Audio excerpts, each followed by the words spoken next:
is William Bush to you? Ancestor, innovator, Yeah? warrior. He was a very, very resourceful man. He had to be. He was somewhere in Tennessee, and he was trying to run away, and so he found this freedman who had a former slave who was working on a boat coming up the river, and he wanted this man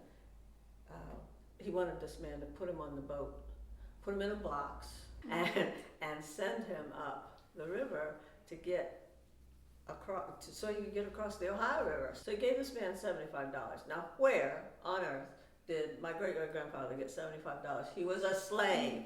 But we also read in the same story that he was able to pay his master some of his wages. So maybe he was in pretty good, cahoots with his master or whatever.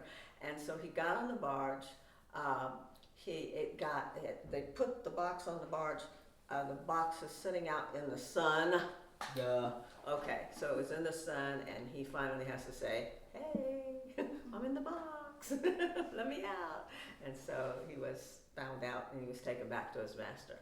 Well, a few years later, he did it again, and he paid somebody supposedly $175 to get him on the barge, to get him up here, and get him across that Ohio River. And of course, when he got across the Ohio River, he could make his way up through the Underground Railroad and meet Levi Coffin here at this house.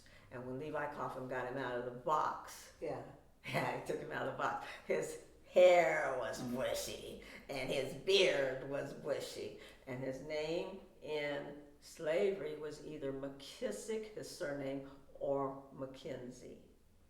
Or even later I heard McKinnon. But he got out of the box when Levi Coffin saw him and said, "Oh, I'm going to name you Wim Bush."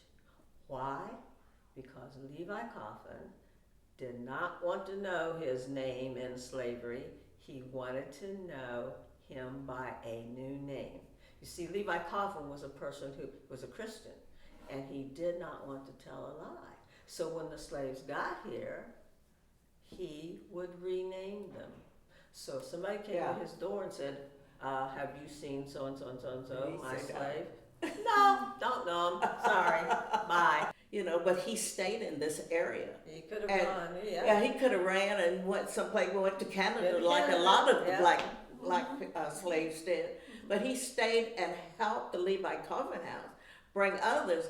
And I think that spirit of serving winds through our family. Of course, Eileen is on boards. I'm not on as many as I used to be, but she's still pretty active. That service, that thread of service has continued, even with my kids and her kids. We continue still to share, and I think that comes through Grandpa Bush. Levi Coffin believed in human beings. Yeah. William Bush believed in human beings.